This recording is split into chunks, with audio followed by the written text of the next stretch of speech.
Numerous countries teamed up to send a stern message to Moscow over last month's poisoning of an ex-Russian spy in England.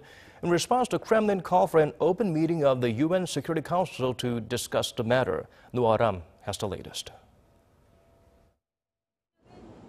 Russia's UN ambassador Vassily Nebenzia called for the meeting after a speech on Wednesday to a council meeting on chemical weapons in Syria.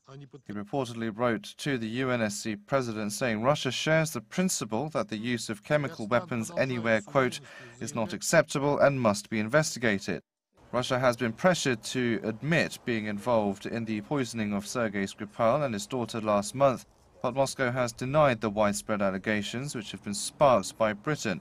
The British research lab Porton Down on Tuesday said the nerve agent used was military-grade Novichok, but added that it cannot prove if it is of Russian origin.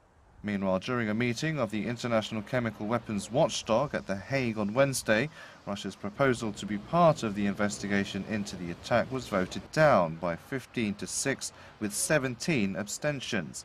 Despite the rejection, Russia's envoy to the Organization for the Prohibition of Chemical Weapons said the number of countries that abstained from the vote showed widespread uneasiness with Britain. A series of mishaps by the UK has given Russia a diplomatic advantage, and Moscow is jumping on the opportunity by calling a series of global meetings to make its case. British Foreign Secretary Boris Johnson claimed in a recent interview that Porton Down told him that Russia was to blame for the Salisbury attack.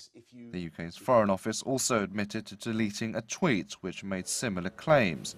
This has raised questions as to whether Britain may have overstated its case in accusing Russia. Arirang, Arirang News.